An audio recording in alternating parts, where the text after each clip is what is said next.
My name is Grania McNamara. I am the Research Integrity and Publication Ethics Manager for Carger Publishers, and I'm also a co-council member. So on to today's session. The theme this year for Publication Integrity Week is exploring the landscape of publication integrity together.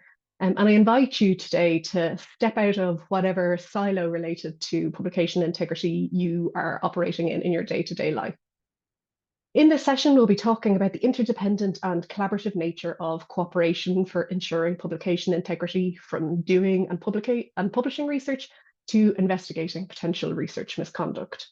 We'll hear today about how other parties in the ecosystem can make upholding publication integrity easier or more challenging through their policies or activities. Each of our four speakers today will give a brief 10 to 15-minute presentation, and then we'll have ample time for questions and discussions at the end. So please do make sure to use that Q&A box there. Our speakers, Anna Pendlebury, Vincenzo Barella, Anne Walsh, and Tobias Philip, will take us on a collaborative journey as we zoom out from the publication, from sharing their perspectives as a society publisher, a journal editor, and journal collaborator, editor-collaborator, a research ethics office at an institution, to a research funder. We'll hear first from Dr. Anna Pendlebury, the Publishing Ethics Manager at the Royal Society of Chemistry, who's responsible for overseeing the ethical policies and procedures and managing post-publication ethical investigations across the RSC journals. So with that, I hand over to you, Anna. Okay, thanks, Grania, and hello, everyone, and thank you to COPE for the invitation to speak in this session today. So I'm going to take the next 10 to 15 minutes or so to give my perspective as the manager of a publishing ethics team at a society publisher on how we collaborate with different stakeholders when investigating suspected or confirmed breaches of research integrity and publishing ethics. So as a publisher, our focus is on upholding the integrity of the scholarly record, and a major part of that is facilitating the peer review process. And it's fair to say the integrity of the peer review process has traditionally been based on trust. This is not only trust in the content of the manuscript itself, but also trust in the stakeholders involved in the peer review and publishing process. So this, of course, includes authors, publishers, editors, reviewers, and so on. We should be able to have trust in the authors that there's no misconduct on the part of any author on the submission. No journal guidelines or ethical policies have been breached. Manuscripts should be free from plagiarism, only reporting genuine data, results and conclusions. We should be able to trust the authorship, trust that any conflicts of interest have been declared, but ultimately with any submission, we should be able to have trust that there's no misconduct on the part of the authors. But it goes beyond the authors. Everyone should be able to have trust in the publisher and the journal, in that they have appropriate publishing and editorial policies and procedures in place, and also robust technological systems as well to facilitate a robust peer review and publication process. We should be able to trust that they're reputable, perhaps a member of COPE, and their policies should be such that it mean that only appropriate people are placed in positions of responsibility within the journal. For example, the editor-in-chief, editorial board, handling editors. And we should also be able to trust that publishers will provide appropriate support, guidance and training for handling editors or editorial teams. We should also obviously be able to have trust in the editor handling a manuscript, that they'll abide by the journal's editorial and ethical policies and procedures, in that they'll handle manuscripts confidentially, only select suitable reviewers, make reasonable editorial decisions, and so on. Then finally, we should also be able to have trust in the reviewers, that they'll also abide by the ethical policies and procedures. They'll disclose any conflicts of interest, keep the manuscript confidential, not engage in misappropriation of confidential material, and they'll provide a balanced report in a reasonable time frame and not engage in any behaviour associated with any form of misconduct. But if trust breaks down with any one part of the process, then that can of course undermine the integrity of the whole process. And we, of course, as a publisher, need to investigate any concerns that are raised. And depending on the nature of the concern, we may need to collaborate with different stakeholders. But how do we actually collaborate? And what have our team found is works best to get the best from the collaboration. So ethical issues can be raised at any point in the process. This includes both pre-publication and post-publication. And any stakeholder might raise a concern. So this could be authors, reviewers, editors, institutions, readers, and so on. So there are many different stakeholders that we may be collaborating with during the course of an investigation. We collaborate with editors and our editorial teams kind of within the Royal Society of Chemistry, and this includes both pre and post publication. So for pre-publication, our journal teams investigate issues, but they have support from my team, so the publishing ethics team. So we provide training to editors on how to handle issues that come up. And it was really interesting to hear the talks on Monday, particularly from some of the founders of COPE. And they were talking about how, you know, they kind of created the flowcharts that are still integral to the processes that we use now. But what we find really valuable as a kind of a medium-sized publisher is that my team have an overview of all the types of issues that are being investigated across our journals, so that we can see relatively quickly any kind of new emerging trends or particularly new emerging threats. Thinking here, you know, like paper mills, and see if there are any gaps in policies or gaps in training that we need to fill, or any new processes that we need to implement to combat those threats. We might also need to collaborate with other journals or publishers, and this might be investigating allegations of, say, duplicate submission, where the same manuscript submitted to two journals at the same time might be raised by a reviewer who happens to have been assigned to the same manuscript at another journal. Or it could be cases of suspected reviewer misappropriation, and we need to confirm with another journal whether an author was a reviewer and potentially had access to confidential material. So for these type of cases where we need to collaborate with other publishers or journals, we find that having an awareness of confidentiality responsibilities is really important. In particular, knowing what you can and can't share, but also having a knowledge of what the other stakeholder or the person you're collaborating with can and can't share. But a lot of what comes with collaboration is it's all about how easy it is to communicate, and obviously the first step is knowing who you need to contact. So it's really invaluable when say another journal or publisher has their contact details on their website, easily available and easy to find, so that you know you're contacting the right person. It just makes the whole process more efficient. However, for all concerns that we investigate, our primary responsibility is upholding the integrity of the scientific record. And as a publisher, it's not our responsibility to kind of punish authors. So we provide education, feedback on best practice, or our expectations. But in some cases, we do need to refer to institutions for them to decide whether further action or investigation is needed.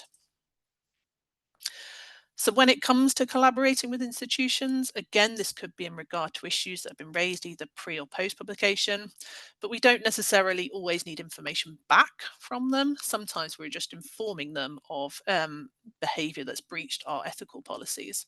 So in those cases, we might be asking them to follow up or determine whether they need to investigate further or perhaps provide additional training. However, other times we do need institutions to investigate, and we would need information back in those instances to be able to take appropriate next steps with the article. So the types of cases where we might contact an institution varies quite a lot, but could include authorship disputes, data validation, so confirming experiments were carried out, that reported data is genuine. We might be asking for identity verification, so was an author affiliated with your institution at a particular time? Were they working in this area? Is this collaboration genuine? We might also contact an institution about plagiarism, or asking them to confirm whether the authors had a right to publish certain work. Or we might be sharing concerns about evidence of systematic manipulation. So this might be to do with peer review manipulation or citation manipulation. But it's not by any means just one-way communication. Institutions will also contact journals or publishers about researchers that they have investigated, problems that have been identified in published content, and they might be recommending retraction or correction. So in those instances, we might be collaborating with the institution to check we have sufficient information to proceed. However, while most times we have to collaborate with an institution, it's to do with author behaviour, but we might also have to do it in regard to suspected reviewer or editor misconduct if they are affiliated with a certain institution. So regarding a reviewer, it could be an allegation of misappropriation of confidential material, access during peer review. And again, we may collaborate with another journal on this process and then collaborate together potentially to contact the appropriate institution. Or we might also be informing an institution about evidence of misconduct with a reviewer or behaviour, or reviewer or editor behaviour, sorry. But what about best practice for collaboration? Well, as I mentioned earlier, it's all about communication. So starting from knowing who to contact, whether this be at a journal or publisher or at an institution, and having contact details that are easy to find on a website is really beneficial. So you know you're contacting the right person or the right office or the right department. And in particular, regarding contacting institutions, if we have difficulty in identifying an appropriate contact, then what we found particularly useful is liaising with colleagues in our global offices who are often able to find appropriate contacts for us. So particularly where English is not the first language, having someone who can reach out and speak in their first language, sometimes just explaining our role and why we're looking to make contact in the first place can be really beneficial, particularly with smaller institutions that may not know kind of some of the nuances with publishing ethics in investigations. Having someone who can make contact can be really beneficial so that then we can then follow up with specific details of the case. What we found helpful as well is just being as clear as possible from the outset. So setting out our purpose for contacting them, detailing what's happened, this is what we need, saying whether we need a response or not in order to take action. Are we just letting them know for information, or do we actually need them to investigate and provide us with their conclusion? But it's also what we find is really beneficial is coming back from, say, an institution is one that they respond to us, but also just to give an idea on timescales, because we understand investigations can take time, but just for us to have an awareness of how long they expect something might take, it can help set our expectations as well. Also being clear on what you can and can't share, depending on the particular circumstances, that obviously may change, and also having an awareness of what an institution may or may not be able to share with you. So again, you're setting your own expectations on what you might receive back. But finally, having an awareness that we all work on a global scale.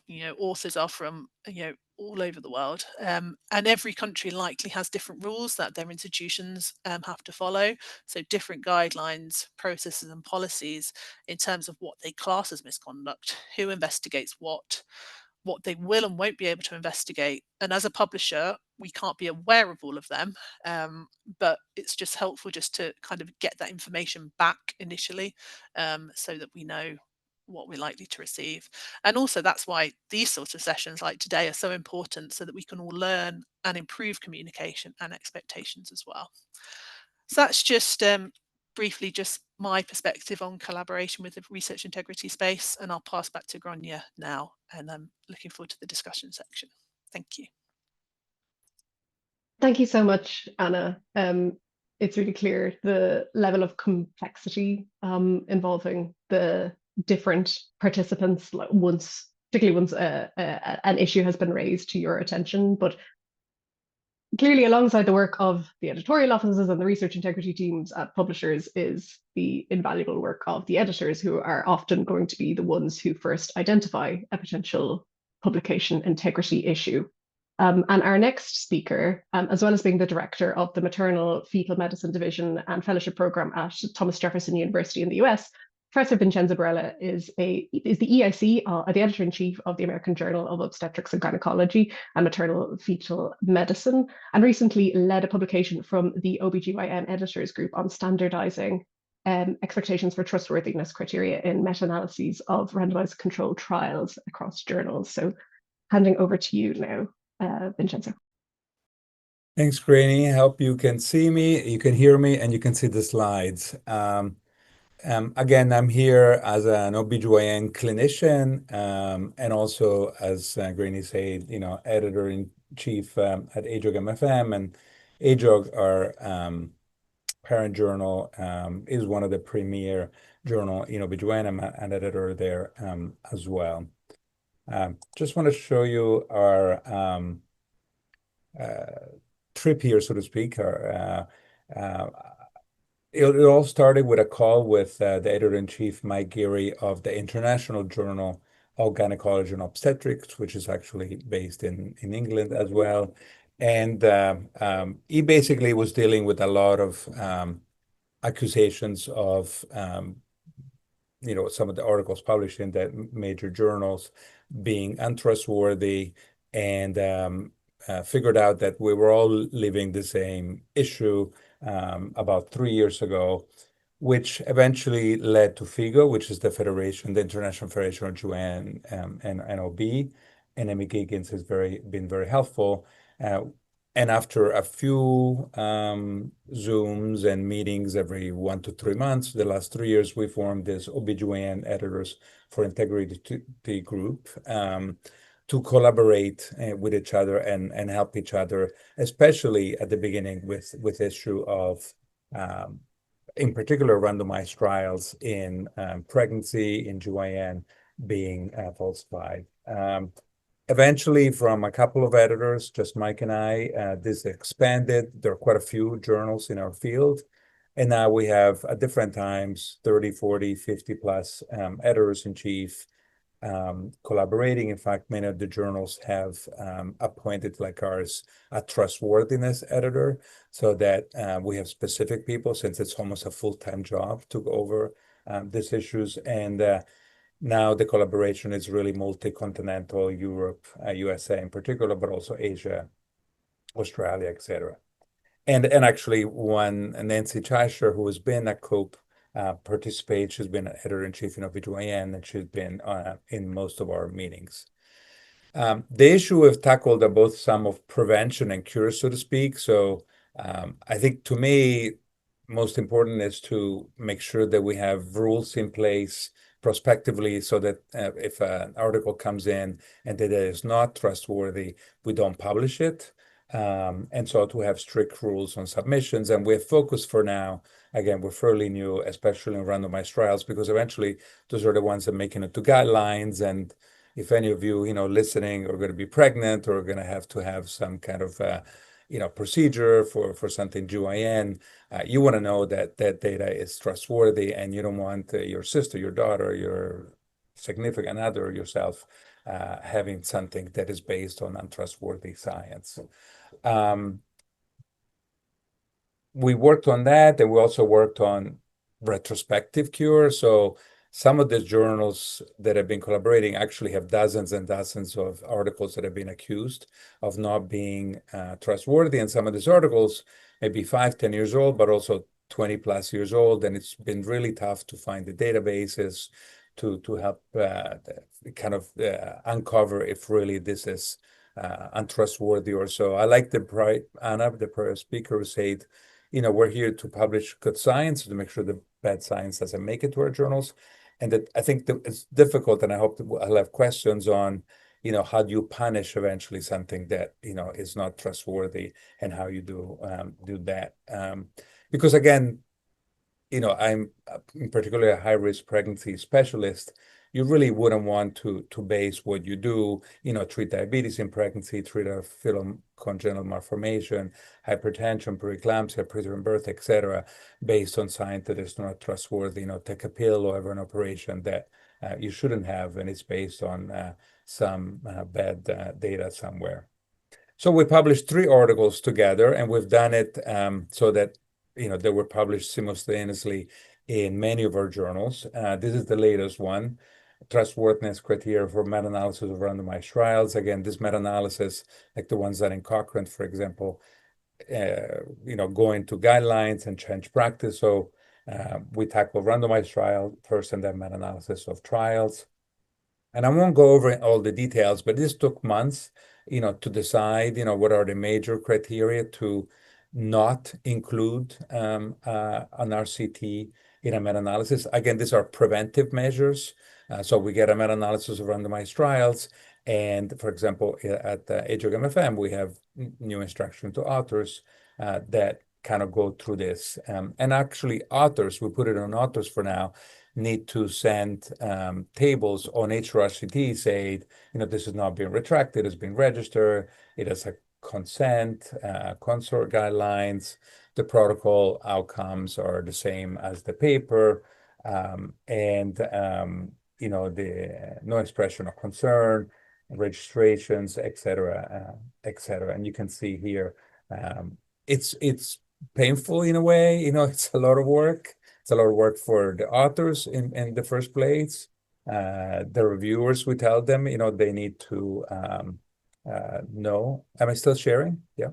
They need to know this and check it, and the editors eventually, and our staff needs to be aware of it. So eventually, for each RCTs, they send in several tables, making sure also the meta-analysis is registered in Prospero, as checklists, risk of biases, etc. I'm just showing you here that this is, again, a collaboration. That's what we're here about, today. Journal of Invasive GYN, Scandinavia, our journal, fertility sterility, and on, including, COPE, representative like Nancy Scheischer, and really journals from around the world, really some of the major journals in our field. And this is just a partial list for this journal. We ask, some of us obviously are more involved in writing some of the stuff, but many basically at the end, co-sign and on to the thing and change their instruction to authors. We've already seen major effects. Again, these are preventative effects.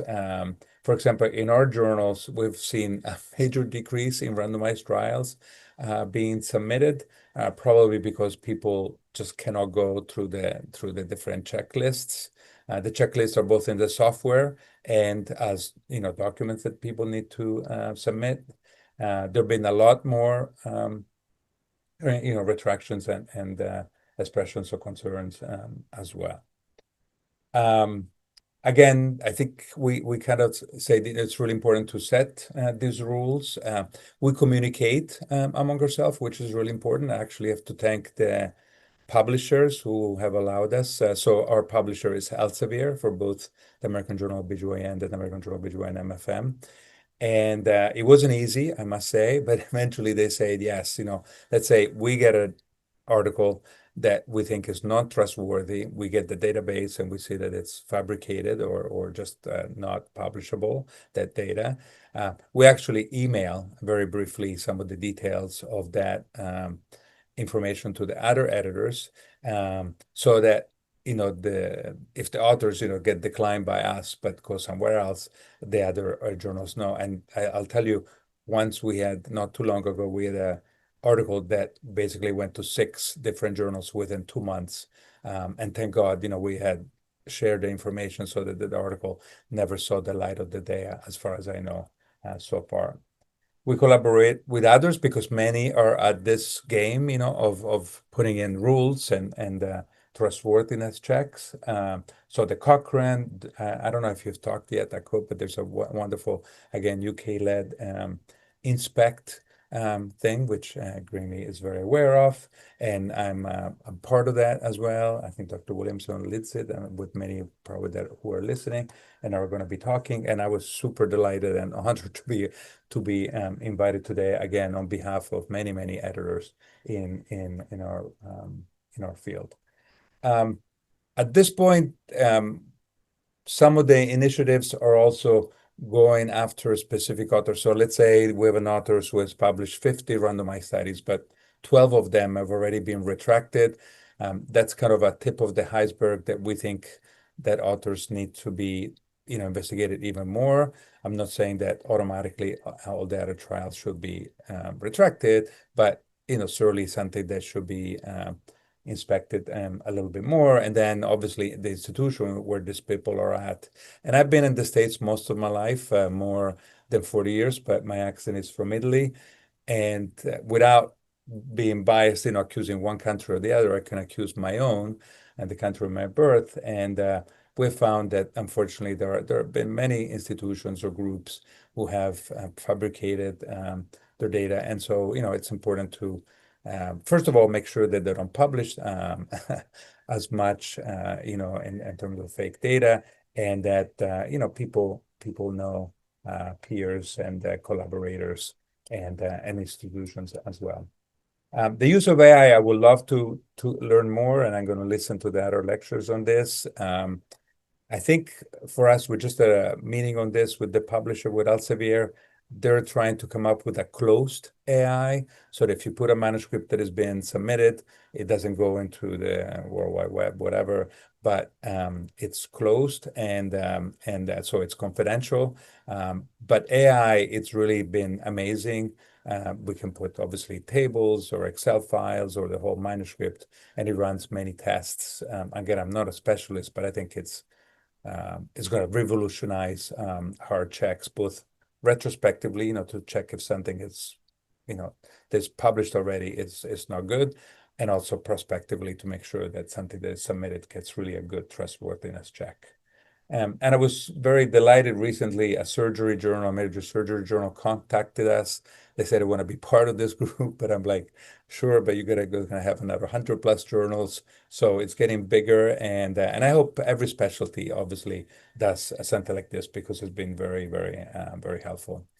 So that's my quick review. Again, I want to thank the other editors at the many journals in OBGYN who have collaborated, and I really want to thank COPE and Granny and everybody else for their invitation. Thank you very much.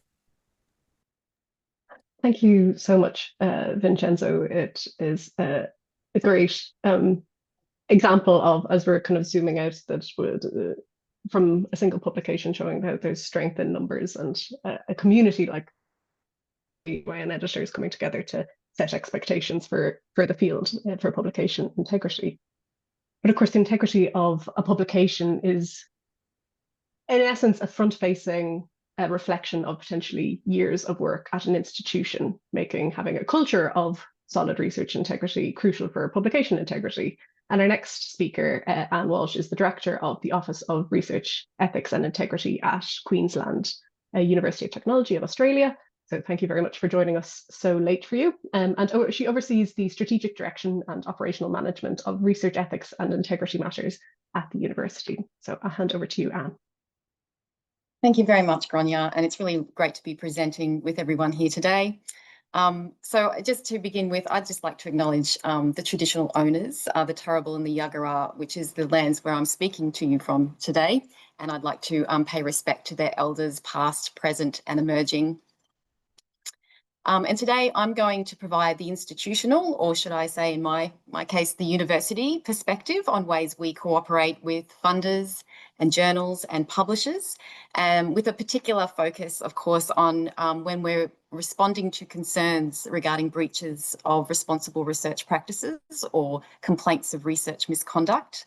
And in many ways, the institution is in a very crucial space, because we, or particularly in my case, we do cooperate with our funders, and we also have to cooperate with our journals and publishers. So I'm going to outline to you today how we cooperate with our funders first. And it probably will help to give you a little bit of a background of the context in which I work, or in which we work within the research integrity framework within Australia. Because in Australia, the role of funders, researchers and institutions in upholding research integrity is very much seen as a shared responsibility. And our cooperation with our funders is embedded within our research integrity framework. So to give you a very brief overview of this, this is the Australian Code for the Responsible Conduct of Research. And this code is actually established by our key funding organisations, which is the National Health and Medical Research Council, the NHMRC, and the Australian Research Council. And this is the code that sets out principles that both researchers and institutions have responsibilities and are expected to follow when conducting research. So very broadly, researchers are obliged to ensure the principles of the code through responsible research practices. And we're all very aware of these around honesty, transparency, and institutions they have an obligation, or they're required to promote a culture of research integrity. So the Office of Research Ethics and Integrity, in which I work, we do a lot of things around that space. So we develop a research governance framework. We do training in research ethics and integrity. We support research ethics and biosafety committees, and importantly, guidance and advice. And also we have a designated team within the office who manage and assess concerns relating to potential breaches of the Australian Code. So the code also explicitly outlines how institutions are accountable to the funding organisations and the Australian community for how research is conducted. So this is very much explicitly set out within the code. So the research, the Australian Code is also very much supported by guidelines that provide a model. I'm just highlighting there the managing and investigating potential breaches of the code. That's actually a guideline which outlines how universities and institutions should investigate breaches of the code. And there's also policies that outline when institutions need to notify funders of breaches or outcomes of investigations. So if I can just give you a really broad outline of this, and this is very broad, if we just break it up into a receipt of a complaint, we then need to do a preliminary assessment to judge if there's been a breach of the code. It might stop there if there's no further investigation required, or it might go to an investigation to determine if there's research misconduct involved. And it's written into policies that we need to notify the funder on outcomes of preliminary assessments, on any outcome investigations. There's also timeframes involved for institutions. So we need to make sure that any preliminary assessment that's taking longer than a certain time, we need to notify the funder.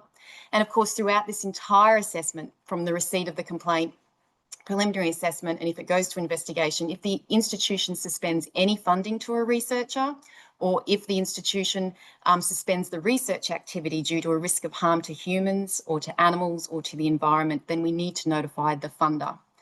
So, of course, when funders receive these notifications, they can take consequential action. So they might be able to, for example, there's a range of things they could do, but they could take away the money, for instance. They could claim back the money that they've spent. And this is the way that we are accountable to the use of public funds.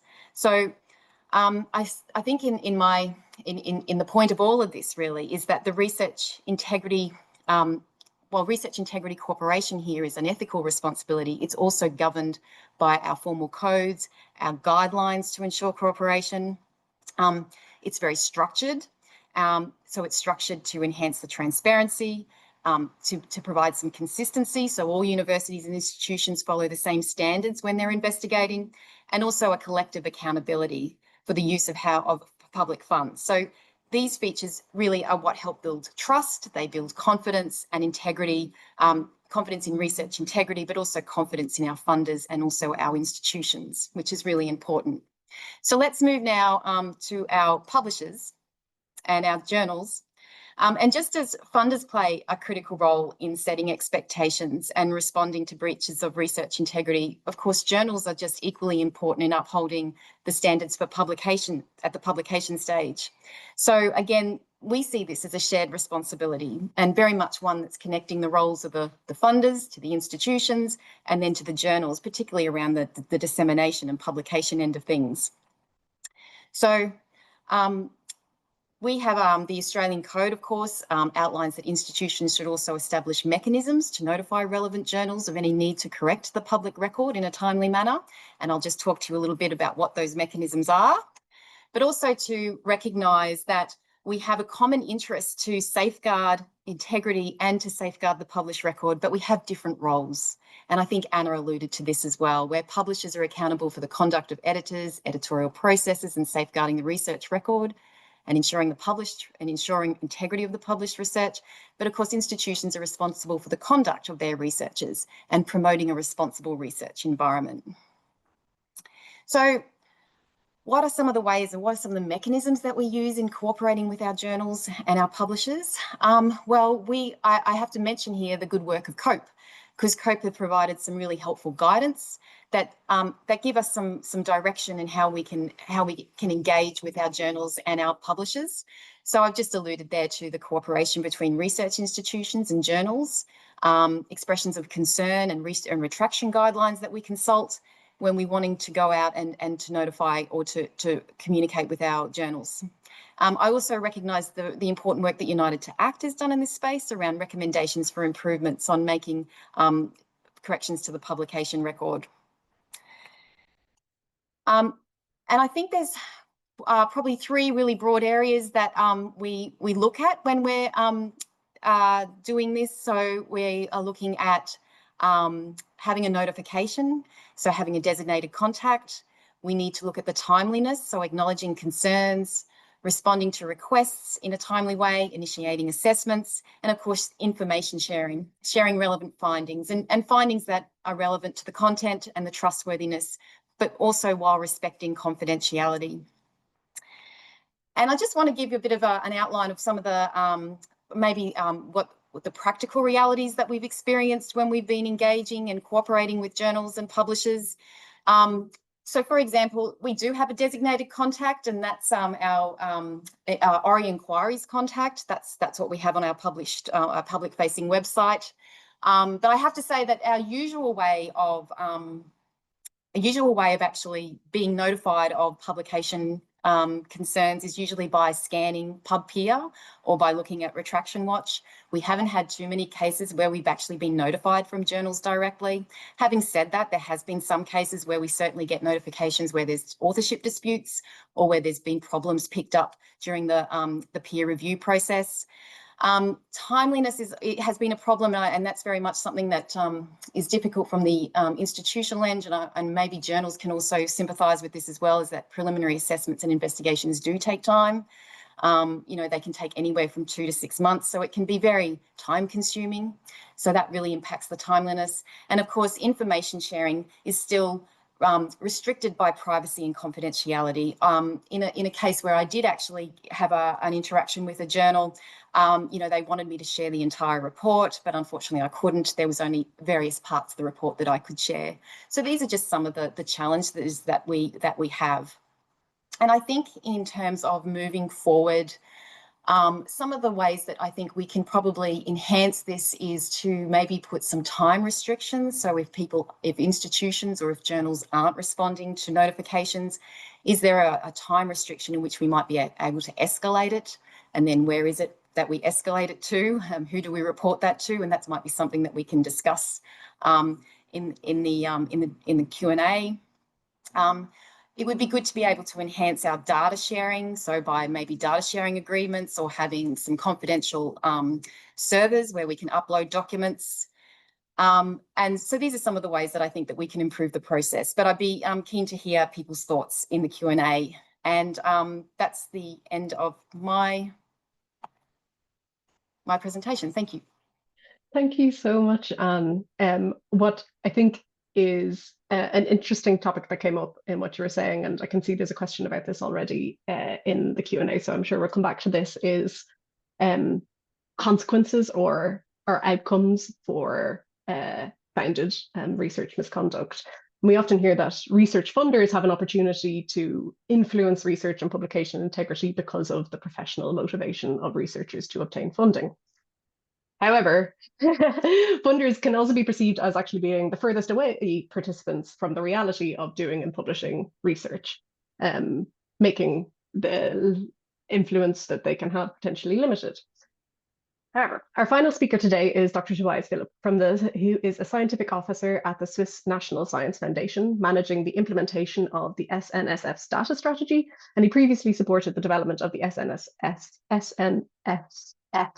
model of excellence and activities around the value of research. I practiced saying SNSF so many times, and it doesn't fall off my tongue very well. Okay, so with that, I'll hand over to Tobias to tell us a funder's perspective on this topic. Thank you very much. And I am so relieved to be last and be able to build on the introduction and the hands-on examples the other colleagues that we as a funder rely on in the processes around integrity and publication integrity, the researchers, the publishers, the institutions. So I would like to give you a very abstract overview of a funder's role in all of this, and to give you a better idea and enable you to understand what we and how we at the SSF contribute to this. Just a brief overview of what we do. So we are the largest public national funding organization in Switzerland, and we fund research in all disciplines. And actually, there is no strong focus. So in social sciences, life sciences, and the STEM field to almost the same amount. And in 2024 alone, we had around 6,000 ongoing research projects involving around 22,000 researchers. And out of their projects, they have produced around 16,000 publications that came out of that. And around integrity. So just to repeat what was just said, this is a very collaborative endeavor that we all are engaged in.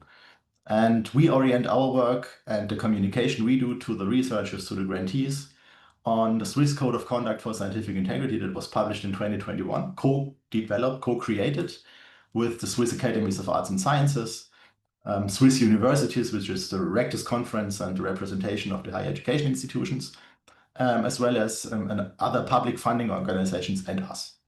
And it all revolves around the core principles of reliability, honesty, respect, accountability. I won't dive into any details, but really the main idea in research integrity, as I understand it, is often not what is allowed legally, because a lot is allowed legally, but it's not okay. And we have to be open and understandable to the researchers that we serve with what is okay, why is it okay, and what is not okay and why. And find ways to make this understood, as well as find ways to enforce it. Sharing the perspective of one research funder. There are many national research funding organizations, and most of us have some legal basis which differs. So really, this is the Swiss National Science Foundation's perspective and my perspective as one policy officer there, based on how we are supposed to work legally at the SNSF. So most importantly, we fund research projects. We do not employ and we do not hire researchers. All of the researchers we fund and support in their work are employed at research institutions, which hints at the point just made in the previous presentation, who is closest to the activities that are at risk of misconduct. And our whole evaluation process is designed to assess their ideas and assess if they are well suited to deliver on the ideas they are proposing for their research. And the checks for misconduct we run is on the submitted applications, because that's the genuine content that we interact with, that no one else interacts with. And I've put it in parentheses, mostly plagiarism. We have an internal working group that investigates any misconduct cases. And I looked at their reporting, and we have, you have just seen 6,000 ongoing projects and far more applications. We have single-digit cases of plagiarism we are investigating every year. Also, for this research integrity working group and the committees we have, the primary responsible proceedings around misconduct, from our point of view, happen at the institutions that host the researchers. And their work and their proceedings take priority over our work. We can also take up our own investigations if we are not satisfied with the way it was handled, but to my knowledge, it never happened. How we organize this whole competition for the funding we offer, that is our largest lever, and I will spend more time on that in a moment. Downstream, what happened during the funding and the research that we fund and after it. So we have some formal requirements regarding the publications. We rely on external quality assurance. We have a funding instrument for open access articles that pays for, I think, around 7% of that 16,000 publications that are put out. And there we require quality assurance, peer review done by the publishers that then get a payment. Important, we do not fund for publication impact. So it doesn't matter for an SNSF grantee, actually, if they publish at all. It is rare to see grants that don't have any peer-reviewed output, but it's possible and it's legitimate. Not from the point of our research council, but from us at the offices, it is something that can happen and that can be explained and makes sense. We only monitor the output at an organizational scale to steer how we provide the funding and to understand better the effects our funding has. So our focus clearly is on this upstream aspect of everything that we receive and not as much on the results that come out of the projects we fund, because we then apply a lot of trust. And now proxies and trust. So one example I would like to bring, because it ties into the integrity discussion, is eligibility criteria. We do not fund anyone. We have a legal task to fund a specific group of researchers, but our eligibility criteria also tie into the integrity debate. So for example, many funding organizations require applicants to hold a PhD or have equivalent experience. And I say for most instruments because there's a lot of diversity. We also require that for most instruments, those future grantees are employed at a higher education institution. And that allows us to rely on two things. That one, they know how to conduct research, and we don't have to assess on an individual person by person level if they are able to, because we cannot do that. We don't have the time. And they must be employed at an eligible home institution that provides them the infrastructure to do the research we fund them to do, but also provides all the human resources, the oversight, the ethics committees, the committees that actually investigate potential misconduct. And that is a big thing to do and a big thing we rely on from the institutions. So we trust those institutions that issue the degrees and that are accredited as an eligible higher education institution, which with work we cannot feasibly do ourselves. So on the incentive side, I work mostly on our open access strategy and policy. And I think that this goes also for the integrity part. The one thing that the SNSF did in the past years that had the biggest impact on open science, the ability of grantees to publish open access, as well as on fostering publication integrity, was to go away from huge publication lists in the CVs we ask our applicants at time of submission and introduce the narrative CV. We did this in 2022. And in there, we asked for maximum of 3 major research achievements, and the applicants should describe them, and they can provide up to 10 work samples to substantiate their achievements. For the evaluators in the process to get a better idea, is this person able to deliver on the idea she is submitting? There must not be any citation metrics, there must not be any rankings in there. So all eyes should be on the applicant's work itself. And from my point of view, this creates a high gain, high risk environment for anyone who did not just make a mistake in her publication, but actually did something wrong and knows she did something wrong. She cut some corners, maybe he plagiarized something, he fabricated some figure in a piece of work that is mentioned in this 10 references they are able to give, because now we have to find this balance between the evaluators having a limited amount of time to spend with each application and the applicants wanting to show how productive they are, how good of work they did in the past. And the balance we struck is this 10 references can actually be looked at, which makes it, as our experience since then shows, unlikely for people to use that to show something that they are not completely proud of, so to speak. And this is already my last slide, and I summarized the perspective of a research funder. So as a funder, we care a lot about, and mostly about, the projects we fund. The research institutions, and I'm open to corrections by the colleagues on the panel, research institutions care about and are responsible for the people that do the research. And publishers care about and are responsible for the outputs, the publications they get submitted. And all of us rely on each other's work and roles in the system. And now I get a bit more long-term and a bit more out of scope, actually. So I think we have to acknowledge that if someone wants to publish something, that something will be published. If a publisher upholds their quality standards and something is not fit, and it's rejected, that doesn't mean it goes away. It will become public some other place if the person who wrote it really wants to make it public. So at some point, we have to rethink what traditional gatekeeping actually means today and if it's a sustainable concept. Previously mentioned this idea of the scholarly record. What is the scholarly record? That is an open question. And if we want to get more diverse regarding the outputs we value, we have to rethink how gatekeeping works in there and how trusts can be organized. Incentives and rewards create a lot of the pressure on publishing. So the idea to, let's say, increase and embellish my publication record is strongly driven by the need to get something out of that act of cutting corners, of actually at some point maybe even committing fraud. So one of the main issues I personally see is this, that the article as the ultimate output is a huge problem in the scholarly system overall. So much stuff is written and authored where a commented data set, a commented piece of code to be published would have been a better fitting piece of communication and of knowledge to put out than natural language written as an article.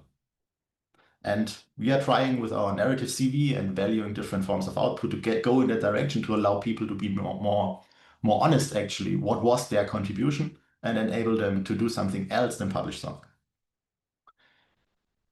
And long term, we all have to think about how we communicate research and how we value ideas and contributions of all the people that do it. Final question, if machines produce a plausible application, and they might do it well at some point, what are we at the SNSF actually evaluating?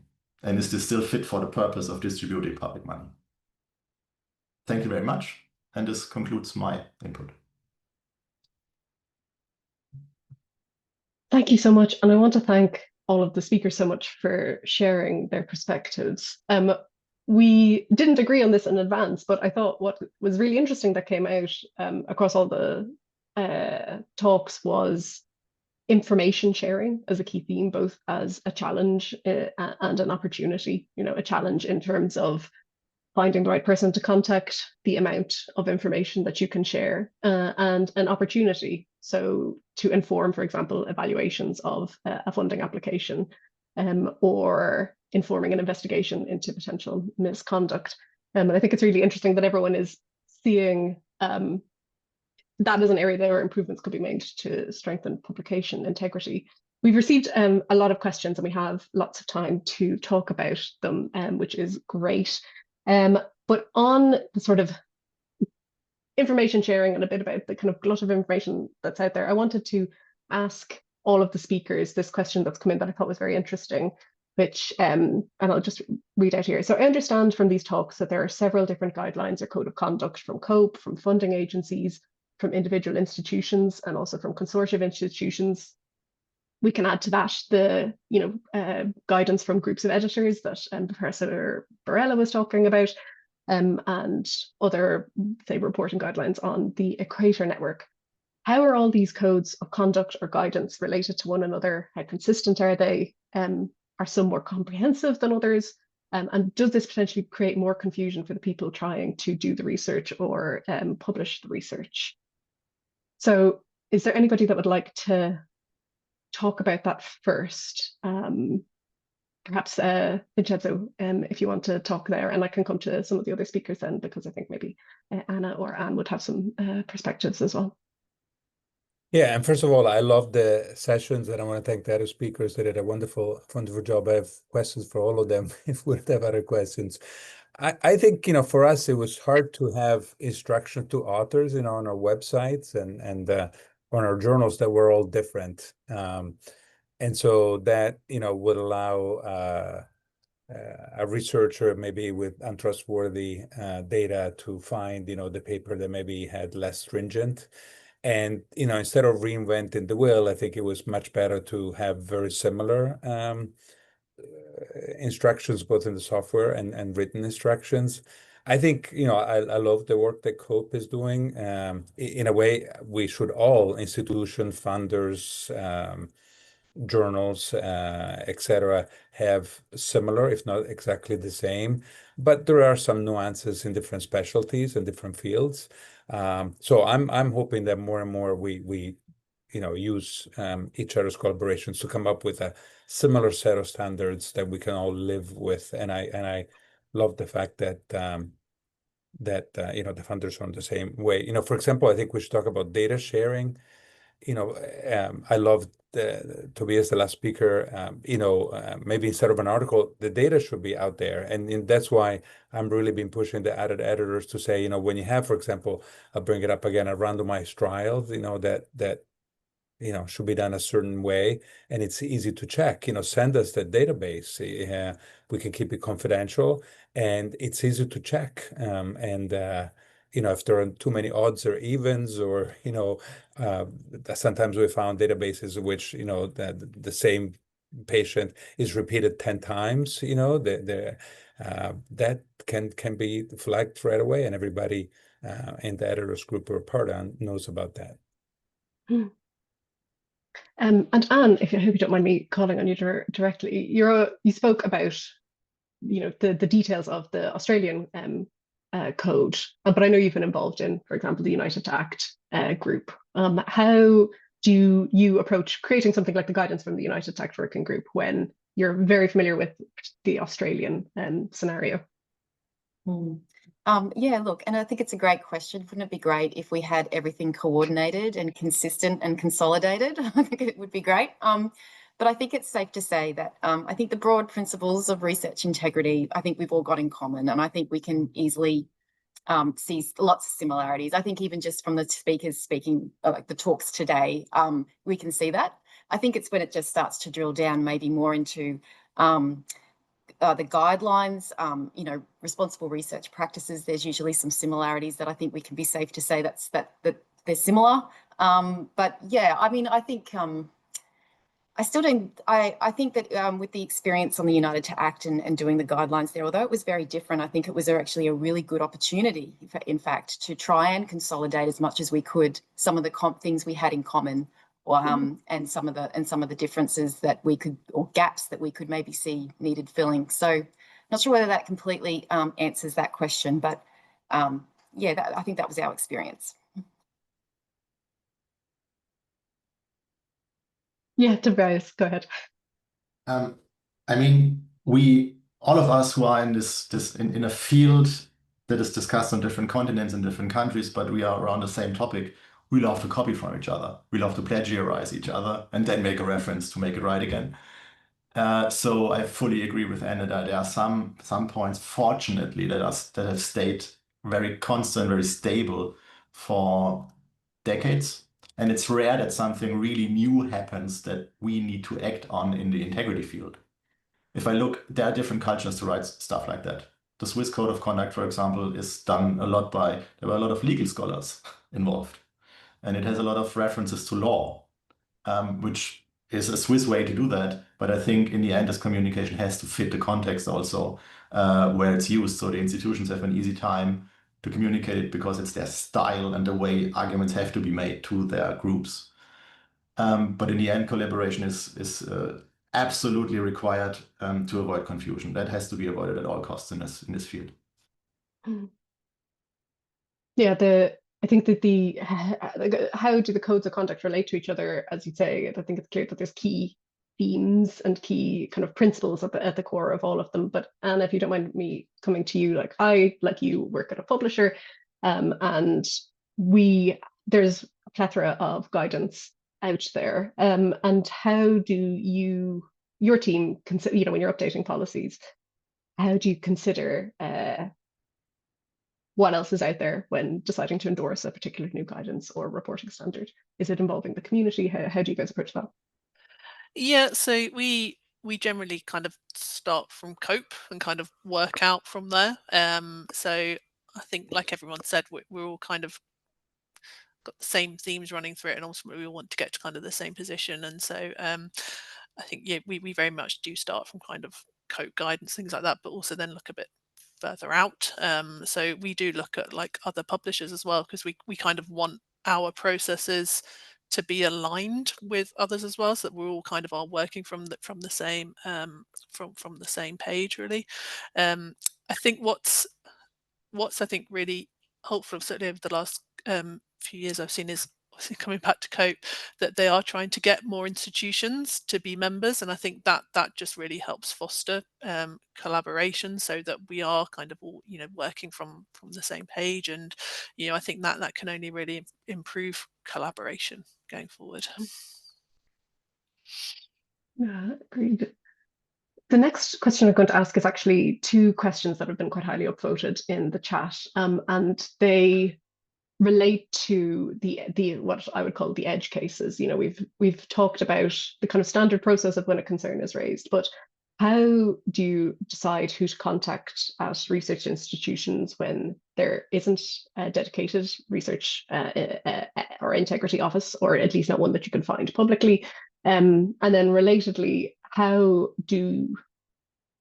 does one address ethics concerns related to independent scholars, you know, authors, reviewers, institutions that aren't affiliated with a research institution? I wanted to throw that out, but I think maybe particularly, if I can start with you, Anna, because I imagine this is something that you've come across a fair bit. Yeah, definitely. No, so yeah, when we're kind of deciding that you know, a concern is serious enough that we do need to go to an institution, if we find an email address or a contact straight away, it's great, and you know, but it's definitely not always the case. So what we will, if that's not the situation, so like I alluded to in my talk, sometimes what we will do is kind of talk with colleagues that work in global offices, so they kind of know more on the ground, as it were, and they have contacts at many institutions or know of people there. So it's, while they won't be sharing specific details about the cases, because obviously that's not their place to do, they can at least try and put us in contact with them. So that's definitely somewhere that we will start. If that's not available to us, then we'll probably try and look at what their department is, and potentially try and you know, identify somebody that's in their department, so at least we're getting into the right area. But sometimes, unfortunately, you just actually cannot find anybody, and you know, I think that's the reality of the situation. And in those cases, you know, we do all our best to find appropriate people, but if we can't go to institution, then we may look at actually, you know, is there funding listed there, and then see if we're able to identify a particular funder, we may be able to go through them to reach the institution, or look at the other authors that are on the paper. So kind of it's a bit of a mixed bag, really, and it can be really frustrating when, you know, we've identified this concern, we need to pass it on, and yes, it's definitely is one of the biggest challenges that we face. Regarding the independent research, that's a really great question, and it's actually not something I've actually come across in terms of needing to refer something, so it's not something I've particularly considered. So I'll pass this back to you, Grania. But I'd probably say, again, it's looking at potentially, you know, do they have any funding on there? And you know, that might be somewhere that you can identify. But yeah, it's ultimately just trying to find somebody that is responsible for them. So yeah, sorry, that's not a great answer. I'm not really sure on that one. Well, I think that speaks to the edge case nature of some of these. You know, a lot of it follows the normal process, but a lot of some of the times it doesn't, and we have to be prepared for those. Vincenzo, I see you've unmuted. Is there something that you wanted to add on this point? Yeah, thank you. So in our editors group, what we do, you know, we kind of share knowledge. So sometimes we've had, unfortunately, you know, let's say an authors group that has published papers that are, you know, questionable in different journals. Different editors have been communicating, let's say, with an institution, and the institution then doesn't get back to you. But we have found that if there is a list of 20, 30, 40 of us writing that letter and saying, you know, it's only not one paper, but it's, you know, multiple papers in this 2 or 3 journals, and we all, even the journals that don't have papers from this author side, then we get a lot more answers back. And also the power is in the numbers. Like I may not have a contact in that particular nation or institutions or whatever, but other editors do, or may know somebody who works there, a colleague, BJN or field. And then all of a sudden you find somebody, like I'll cite other examples, was this, trial really happened? And somebody knows in the group, somebody who works at the institution, and say, oh yeah, I work in labor and delivery. We never heard of this trial of 1,000 people over the last 3 years, and wow, the red flag goes up, and that's a way to kind of find out, okay, we need to investigate that better. So that has been helpful. But obviously, sometimes even if 20 or 30 of us write, sometimes people don't answer back, and that's a real issue. One of the other questions that has come up kind of related to reporting of misconduct is the downstream consequences, either for the individual researcher or potentially for the institution if there's a systematic incidence of, as Vincenzo says, maybe ignoring or neglecting investigations. And I was wondering, Anne or Tobias, is this something that you feel like you could comment on? Did you see, what is possible in terms of how would you approach, I guess, founded cases of misconduct from an individual? Is there something you want to comment on that? Well, I'll just go to that one first, I guess. We do in Australia have an Australian Research Integrity Committee, which complaints can be made about institutions and the processes they've used to investigate breaches of the code. So that it can't, the ARIC can actually determine if there's been a fault in that investigation and ask the institution to reinvestigate or reassess.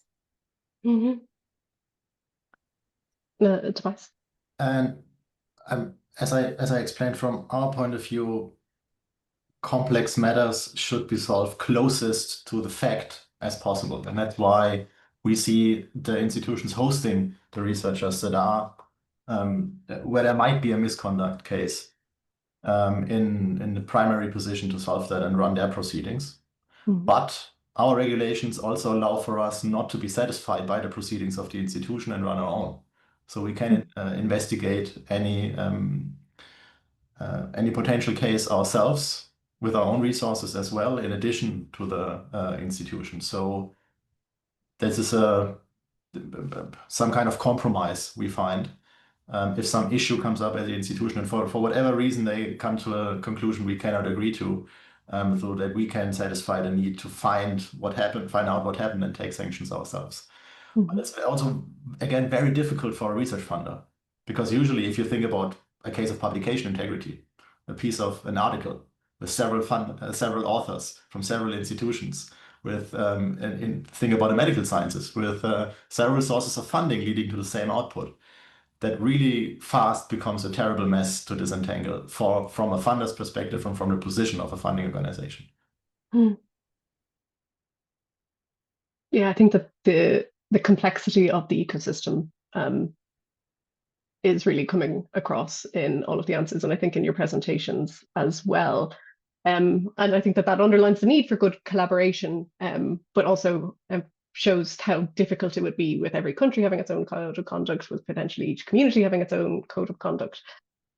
One question that I saw addressing this is, have the speakers, or maybe even any attendees on the call, got any examples of collaboration between groups more broadly that have been successful in strengthening research integrity beyond, say, COPE or the United TACT initiative? And maybe that's locally or within your country or internationally.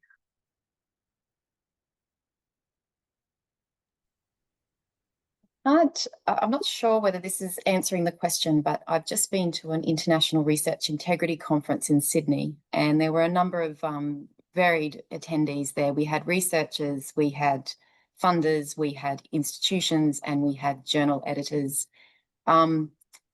And it was a really great opportunity, and they provide an excellent forum for us to get together and collaborate and work out new ways of doing things and of communicating better.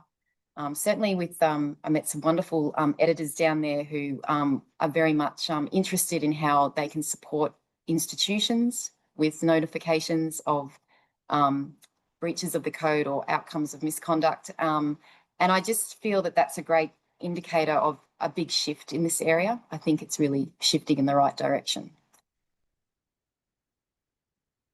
I think that's a great example. While the others are thinking, I also thought that I wanted to highlight the purpose-led publishing initiative between, I think it's just IOPP and AIP and APS. So it's 3 publishers working together on some research integrity initiatives, and they have some interesting results. And there's probably speakers on the call or people on the call who know this a whole lot better than me, but I just think it's an interesting initiative that I've been following. Yes, Tobias.